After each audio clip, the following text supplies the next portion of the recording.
আসসালামু আলাইকুম রহমতুল্লাহ। আমি মোহাম্মদ শাহেদ। আজকে আমি আপনাদেরকে দেখাবো কিভাবে ফটোশপের মাধ্যমে 3D টেক্সট ডিজাইন করা যায় এবং 3D টেক্সট ডিজাইন করে আপনি আপনার দৈনন্দিন কার্যক্রমে টেক্সট সম্পর্কিত কার্যক্রমকে ক্রিয়েটিভ করে তুলবেন, সে বিষয়টি আমি আজকে আপনাদেরকে দেখাবো। সুতরাং আপনারা ভিডিওটি শুরু থেকে শেষ পর্যন্ত দেখবেন এবং লাইক এবং কমেন্ট করবেন এবং আপনি আপনার বন্ধুদের কাছে শেয়ার করবেন যাতে তারা ও বিষয়টি শিখতে পারে। পরবর্তী সকল ভিডিও পাওয়ার জন্য আমাদের চ্যানেলটি অবশ্যই সাবস্ক্রাইব করবেন। তো চলুন শুরু করি কথা না বাড়িয়ে। তো কাজটি করার জন্য আমাদের ফটোশপ সফটওয়্যারটি ওপেন করতে হবে। তো আমি ওপেন করলাম। তো ওপেন হচ্ছে।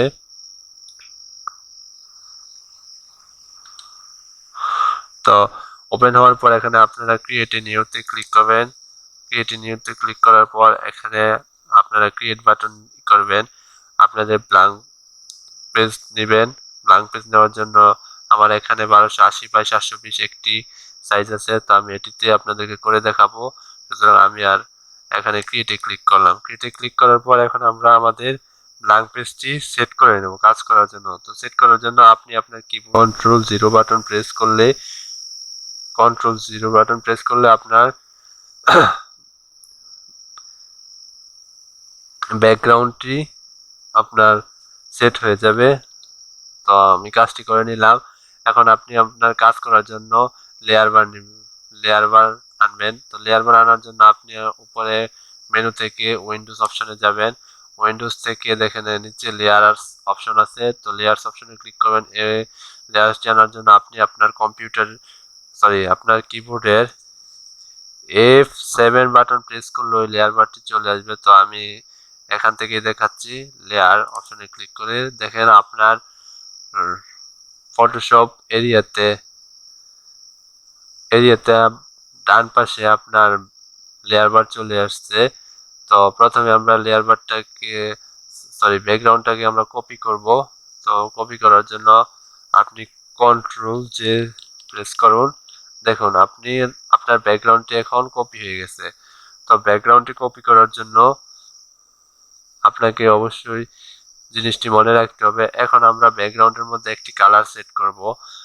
দেখেন আমার এখানে ব্যাকগ্রাউন্ড কালার ইয়েলো কালার আছে এবং ব্যাকগ্রাউন্ড কালার হোয়াইট আছে এবং ফরগ্রাউন্ড কালার ইয়েলো আছে। তো আমি এখানে ইয়েলো কালার রাখছি। যদি আপনারা অন্য কোনো কালার নিতে চান তাহলে আপনারা অবশ্যই এখানে ফরগ্রাউন্ড কালারে ক্লিক করবেন। ক্লিক করার পর আপনি যে কালারটি নিতে চান এখান থেকে নিতে পারবেন। এখানে কালার বক্স আছে, আপনার মন ইচ্ছা মতো কালার আপনি নিতে পারেন। তো আমি ইয়েলো কালার নিচ্ছি। ইয়েলো কালার নেওয়ার জন্য আপনি আপনার আপনার কিবোর্ডের অল্টার ব্যাক স্পেস ক্লিক করবেন। আমি অল্টার ব্যাক স্পেস ক্লিক করার পর আমার ব্যাকগ্রাউন্ডে একটি কালার সেট হয়ে গেছে, সেটি হলো ইয়েলো কালার। তো আমরা এখন ডিজাইন শুরু করব। ডিজাইন শুরু করার জন্য আপনারা সবাই টেক্সট টাইপ টুলে যাবেন। টাইপ টুলে যাওয়ার পর আমি টাইপ টুলে ক্লিক করলাম। এখন আমি হরিজন্টাল টাইপ টুল নিব। এখন আমি আপনাদেরকে 3D টেক্সট লিখে দেখাবো। তো এখানে আমরা ক্লিক করলাম। ক্লিক করার পর আমি আমার একটি শব্দ লিখব। যেমন লিখলাম আমার। এই শব্দটিকে আমি 3D টেক্সটে কনভার্ট করব। 3D টেক্সটে কনভার্ট করার জন্য আমার প্রথমে এই টেক্সট লেয়ারটি রাস্টারাইজ টাইপ করতে হবে। তো আমি রাস্টারাইজ টাইপ করার জন্য আপনার মাউসের রাইট বাটন ক্লিক করবেন। রাইট বাটন ক্লিক করার পর রাস্টারাইজ টাইপ একটি অপশন আছে, এখানে ক্লিক করবেন। তো আমি এখানে ক্লিক করলাম। এখন আমাদের কাজ হলো যে আমরা এই লেয়ারটি সিলেক্টরত অবস্থায় আমাদের বাম হাতে দিয়ে আমরা কন্ট্রোল এবং অল্টার বাটন একসাথে চেপে ধরবো। তো আমি চেপে ধরলাম এবং আমার ডান হাতে টি বাটনটি চেপে ধরবো। চেপে ধরার পর দেখেন আমাদের এটা একটি ট্রান্সফর্ম হয়ে আসছে। তো ট্রান্সফর্ম হওয়ার পর আমরা আমাদের কিবোর্ডের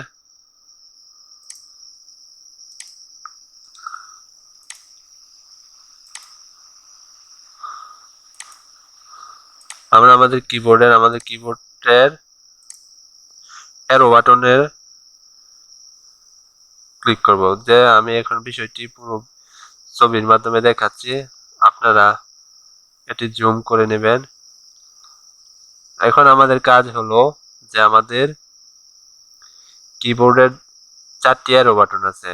আমরা প্রথমে ট্রান্সফর্ম হওয়ার পর আমরা প্রথমে নিচের অ্যারো বাটনে ক্লিক করব। আমি দেখাচ্ছি। প্রথমে আমরা এই অ্যারো বাটনে ক্লিক করব, তারপর আমরা এই অ্যারো বাটনে ক্লিক করব। দুইটি অ্যারো বাটনে ক্লিক করার পর আমরা এন্টার প্রেস করব। তো এখন আমরা প্রক্রিয়াটি করে দেখতেছি। ফাইলে চলে যায়। কি করতে হবে, আমাদের কন্ট্রোল এবং অল্টার বাটনটি প্রেস করতে হবে এবং টি বাটন প্রেস করতে হবে।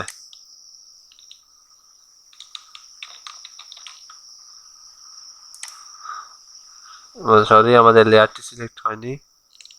কন্ট্রোল অল্টার টি, দুঃখিত, কি কারণে হচ্ছে না। ও, এখানে মুভ টুল সিলেক্ট করে নিতে হবে। কন্ট্রোল অল্টার টি। দেখেন আমাদের এটি ট্রান্সফর্ম হয়ে গেছে। ট্রান্সফর্ম হওয়ার পর আমরা আমাদের অ্যারো বাটনে ক্লিক করব। তো প্রথমে বলছি আমাদের নিচের দিকে যে অ্যারো চিহ্নটা আছে সেখানে ক্লিক করলাম। তারপর আমাদের রাইট সাইডে যে অ্যারো বাটনটা আছে সেখানে ক্লিক করলাম। এখন আমরা এন্টার করব। এখন আমাদের পরবর্তী কাজটি হলো একটি ক্রিটিক্যাল কাজ। সেই কাজটি এখন আমি আপনাদেরকে দেখাবো এই আমার কিবোর্ড থেকে।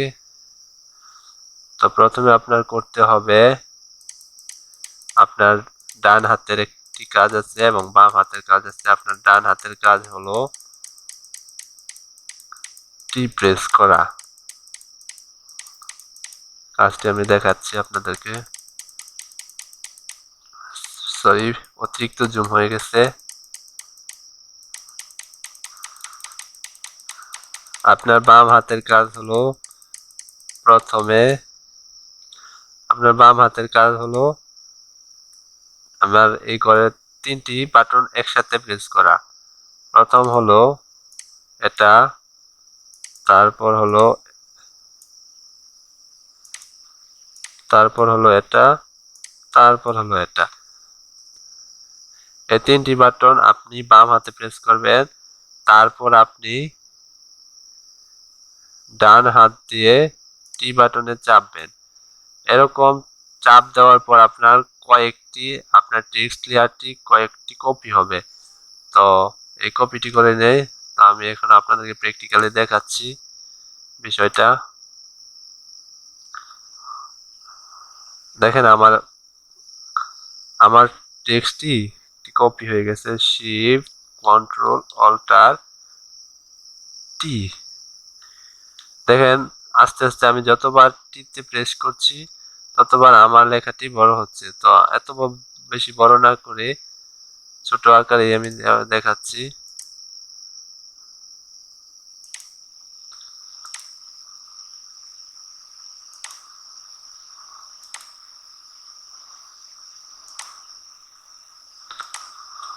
দেখেন এখানে আমার লেখাটি মানে আমার টেক্সট যে AMAR টেক্সটটি 5টি কপি হলো। তো কপি হওয়ার পর এখন আমরা কি করব, আমাদের দেখেন লেয়ার বক্সের চোখ আছে, চোখের পাশে আমাদের একটি কালার বক্স আছে। কালার বক্সে ক্লিক করব। তো ক্লিক করার আগে আমরা কিভাবে ক্লিক করব, আমাদের কিবোর্ডের কন্ট্রোল, আমাদের মাউসের লেফট বাটন দিয়ে ক্লিক। তো ক্লিক করার পর আমার টেক্সটের উপরের অংশটি সিলেক্ট হয়ে গেছে। উপরের অংশটি সিলেক্ট হওয়ার পর আমরা এখানে রেড কালার দেব।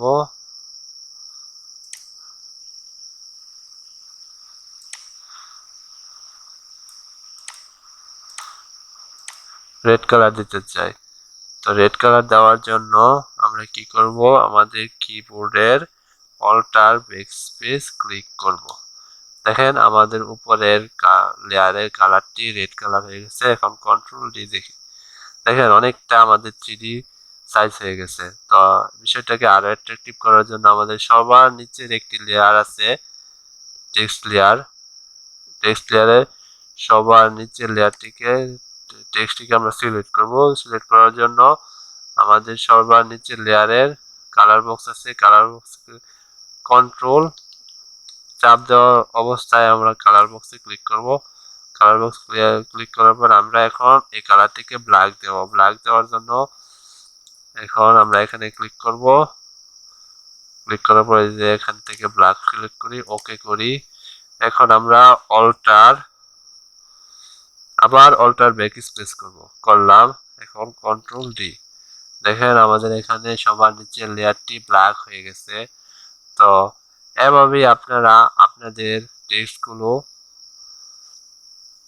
3D-তে করতে পারেন। এটি একটি সহজ পদ্ধতি। আশা করি ভিডিওটি আপনাদেরকে ভালো করে বুঝাতে পেরেছি। যদি আপনারা বারবার ভিডিওটি দেখেন তাহলে অবশ্যই আপনি কাজটি ভালোভাবে করতে পারবেন। তা আজকে আমরা এখানেই শেষ করছি। আসসালামু আলাইকুম। সবাই ভালো থাকবেন, সুস্থ থাকবেন এই কামনা করে এখানেই শেষ করছি।